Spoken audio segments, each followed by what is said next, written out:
Hi all, welcome to X and Y olympiads. അപ്പോൾ നമ്മൾ NSC JS ന്റെ previous year questions ആണ് നമ്മൾ ചെയ്തുകൊണ്ടിരിക്കുന്നത്. അപ്പോൾ നമുക്ക് ഫോർത്ത് ക്വസ്റ്റ്യനിലേക്ക് പോവാം. In a kind of animal tissue all cell rest on basement. അതായത് എന്താണ്, ഒരു ആനിമൽ ടിഷ്യൂവിൽ നോക്കിയപ്പോൾ എല്ലാ സെൽസും എന്താണ് റെസ്റ്റ്, അതായത് ബേസ്മെന്റിൽ നമുക്ക് റെസ്റ്റ് ചെയ്യുന്നതായിട്ട് കാണാൻ പറ്റി. But the basal cells do not reach the free surface. അതായത് എന്താണ്, നമ്മൾ ബേസ്മെന്റിൽ മാത്രമേ കാണുന്നുള്ളൂ. ആ സെൽ എന്താണ് മുകളിലേക്ക് നമുക്ക് കാണാൻ പറ്റുന്നില്ല. അതേപോലെ തന്നെ എന്താണ്, 2 layers of cell and 2 layers of nuclei are there. അതായത് നമുക്ക് രണ്ട് തരത്തിലുള്ള 2 ലെയർ ഓഫ് സെൽസും 2 ലെയർ ഓഫ് ന്യൂക്ലിയയും നമുക്ക് കാണാൻ പറ്റുന്നുണ്ട്. Therefore observable. അതായത് അങ്ങനെയാണ് നമുക്ക് കാണാൻ പറ്റുന്നതെന്നാണ് എന്ത് പറഞ്ഞുള്ളത്. Thus without being stratified, the epithelium appears to have 2 or 3 layers of cell. Such epithelia are mostly ciliated and contain mucus secreting goblet cells. These epithelia are characteristic to which of the following? അതായത് എന്താണ്, നമുക്ക് 2 layer ആയിട്ട് കാണാൻ പറ്റുന്നുണ്ട്. 2 layer of ന്യൂക്ലിയസും കാണാൻ പറ്റുന്നുണ്ട്, 2 layers of സെൽസും കാണാൻ പറ്റുന്നുണ്ട്.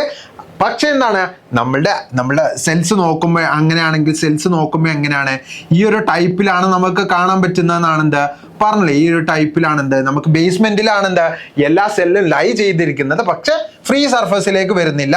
അതേപോലെ തന്നെ 2 ലെയർ ആയിട്ട് എന്ത് കാണുന്നുണ്ട്, 2 ലെയർ ആയിട്ട് നമുക്ക് കാണാൻ പറ്റുന്നുണ്ട്.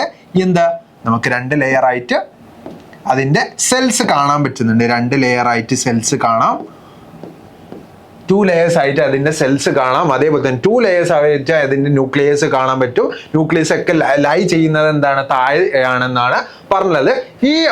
ഈ ഒരു കണ്ടീഷനിൽ എന്താണ്, ഇത് സ്ട്രാറ്റിഫൈഡ് അല്ല എന്ന് പറയുന്നത്. ഈ ഒരു ക്വസ്റ്റ്യനിൽ പറയുന്നത് ഈ ഒരു ലെയർ അല്ലെങ്കിൽ ഈ ഒരു എപ്പിത്തീലിയ എന്ന് പറയുന്നത് സ്ട്രാറ്റിഫൈഡ് അല്ല. അങ്ങനെയാണെങ്കിൽ ഇത് ഏത് എപ്പിത്തീലിയ ആണെന്നാണ് നമുക്ക് ആദ്യം കണ്ടെത്തേണ്ടത്. അങ്ങനെയാണെങ്കിൽ അതായത് സ്ട്രാറ്റിഫൈഡ് അല്ല, എന്നാൽ എന്തോ നമുക്ക് 2 ലെയേഴ്സ് ആയിട്ട് നമുക്ക് കാണാൻ പറ്റുന്ന അത്തരത്തിലുള്ള സ്ട്രാറ്റിഫൈഡ് അല്ലാത്ത ആ ഒരു സെമി സ്ട്രാറ്റിഫൈഡ് ആയിട്ടുള്ള, അതായത് സിംഗിൾ ലെയർ തന്നെ നമുക്ക് മോർ ദാൻ 1 ലെയർ ആയിട്ട് നമുക്ക് കാണാൻ പറ്റുന്ന അത്തരത്തിലുള്ള എപ്പിത്തീലിയകളെയാണ് നമ്മൾ വിളിക്കുന്നത് സ്യൂഡോ സ്ട്രാറ്റിഫൈഡ്. അതേപോലെ തന്നെ നമ്മളെ സെൽസ് എന്താണ്, ബേസ്മെന്റിലേക്കാണ് സെൽസ് ന്യൂക്ലിയസ് ഒക്കെ ബേസ്മെന്റിലാണ് കാണാൻ പറ്റുന്നത്. അതുകൊണ്ട് എന്താണ് നമുക്കറിയാം, അത് ഏതിൻ്റെയാണ്, കൊളുംനാർ എപ്പിത്തീലിയത്തിന്റെ ഫംഗ്ഷൻ ആണ്, അല്ലെങ്കിൽ കൊളുംനാർ എപ്പിത്തീലിയത്തിന്റെ ഒരു പെക്യുലാരിറ്റി ആണ്.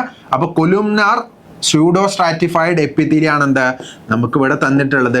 അപ്പൊ നമുക്കറിയാം എന്താണ്, സ്യൂഡോ സ്ട്രാറ്റിഫൈഡ് ആയുള്ള കൊളുംനാർ ആയുള്ള എപ്പിത്തീലിയത്തിന് സീലിയ ഉണ്ടെന്ന് പറയുന്നുണ്ട്, മുകളിൽ സീലിയ ഉണ്ട്. അതേപോലെ തന്നെ നമ്മളോട് പറഞ്ഞുള്ളത് മ്യൂക്കസ് സെക്രീറ്റിംഗ് ഗോബ്ലെറ്റ് സെൽസും എന്തുണ്ട്, അതിനോട് അടുത്തിട്ട് അസോസിയേറ്റ് ചെയ്തിട്ട് നമുക്ക് കാണാൻ പറ്റും. ഇങ്ങനെയുള്ള ടിഷ്യൂ നമുക്ക് എവിടെയൊക്കെയാണ് ഇങ്ങനെയുള്ള എപ്പിത്തീലിയ നമുക്ക് കാണാൻ പറ്റുന്നതെന്നാണ് നമ്മളെ ക്വസ്റ്റ്യനിൽ ചോദിച്ചിട്ടുള്ളത്. നമുക്ക് ഏറ്റവും സിമ്പിൾ ആയിട്ട് നമുക്ക് പറയാൻ പറ്റുന്ന ഒരു എക്സാമ്പിൾ ആണ് നമുക്ക് ട്രക്കിയ. നമുക്ക് എന്ത് ചെയ്യാം, സ്യൂഡോ സ്ട്രാറ്റിഫൈഡ് കൊളുംനാർ എപ്പിത്തീലിയത്തിന്റെ ജസ്റ്റ് ഒരു ഇൻട്രൊഡക്ഷൻ, അതായത് ജസ്റ്റ് ഒരു ഇമേജ് നമുക്ക് നോക്കുമ്പോൾ ഇങ്ങനെയാണ് നമുക്ക് കാണാൻ പറ്റുക. ഇതിന്റെ കൂടെ എന്താണ്, ഗോബ്ലെറ്റ് സെൽസ്, അതായത് എന്താണ്, നമ്മൾ മ്യൂക്കസ് സെക്രീറ്റിംഗ് ആയിട്ടുള്ള ഗോബ്ലെറ്റ് സെൽസ് നമുക്ക് കാണാൻ പറ്റും.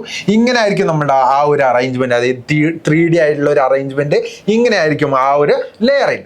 അപ്പൊ നമ്മൾ ഏറ്റവും കൂടുതൽ ഇങ്ങനെയുള്ള എപ്പിത്തീലിയൽ ടിഷ്യൂ കാണുന്നത് നമ്മളുടെ ട്രക്കിയയിലാണ്. കാരണം നമുക്ക് മ്യൂക്കസ് സെക്രീറ്റ്, നമ്മളുടെ അകത്തേക്ക് വരുന്ന എയറിൽ ഉണ്ടാവുന്ന ഒരുപാട് ഡസ്റ്റ് പാർട്ടിക്കിൾസിനൊക്കെ അബ്സോർബ് ചെയ്യാൻ വേണ്ടിയിട്ട് നമ്മളുടെ ബോഡിക്കകത്ത് ട്രക്കിയന്റെ ആ ഒരു എപ്പിത്തീലിയൽ ടിഷ്യൂവിനാണ് അല്ലെങ്കിൽ ആ കവറിങ് ടിഷ്യൂ ആണ് എപ്പിത്തീലിയ അല്ലെങ്കിൽ ലൈനിങ് ടിഷ്യൂ ആണ് ആ ഒരു എപ്പിത്തീലിയ എങ്ങനെയാണ്, സ്യൂഡോ സ്ട്രാറ്റിഫൈഡ് ആയിട്ടുള്ള കൊളുംനാർ എപ്പിത്തീലിയ ആണ്. അപ്പൊ നമുക്ക് ട്രക്കിയയിലാണ് കാണാൻ പറ്റുന്നത്. അപ്പൊ നമുക്ക് ട്രക്കിയ വരുന്ന എത്ര ഓപ്ഷൻസ് ഉണ്ട് നോക്കല. ട്രക്കിയ വരുന്ന ബിയും ഡിയും ആണ് വരുന്നത്. അപ്പൊ ബിയും ഡിയിലും ഏതൊക്കെയാണെന്ന് നമുക്ക് നോക്കിയാൽ മതി. നമുക്ക് അത് കൂടാണ്ട് തന്നെ ട്രക്കിയ കൂടാണ്ട് തന്നെ നമുക്ക് കാണാൻ പറ്റുന്നതാണ് വാസ്റ്റ് ഡിഫറൻസും അതേപോലെ തന്നെ എപ്പിഡെർമൈസ് എന്ന് പറയുന്ന നമ്മുടെ 2 സെക്സ്വൽ ഓർഗനിൽ, അതായത് മെയിൽ സെക്സ് ഓർഗനിൽ കാണുന്ന 2 ട്യൂബിൾസ്, അതിന്റെ ലൈനിങ് ചെയ്യുന്നത് സ്യൂഡോ സ്ട്രാറ്റിഫൈഡ് ആയിട്ടുള്ള കൊളുംനാർ ലാമിനാർ എപ്പിത്തീലിയാണ്. അപ്പോൾ നമുക്ക് തന്നിട്ടുള്ളതിൽ ഏതാണെന്ന് കുറച്ചും കൂടി ക്ലിയർ ആയിട്ട് നമ്മൾ നോക്കുകയാണെങ്കിൽ ഏതാണ്? ട്രക്യ, വാസ് ഡിഫറൻസ്, അതേപോലെ തന്നെ എപ്പിഡിഡൈമിസ് ഒക്കെ വരുന്നത് ഏതാണ്? ഒക്കെ വരുന്നത് നമ്മുടെ ഓപ്ഷൻ ഡി ആണ്. ഓപ്ഷൻ ഡി ആണ് എന്താ നമ്മുടെ ഈ ഒരു ക്വസ്റ്റ്യൻ്റെ റൈറ്റ് ആൻസർ ആയിട്ട് വരാം. അപ്പം നമ്മൾ 4th ക്വസ്റ്റ്യൻ ആണ് ഡിസ്കസ് ചെയ്ത്.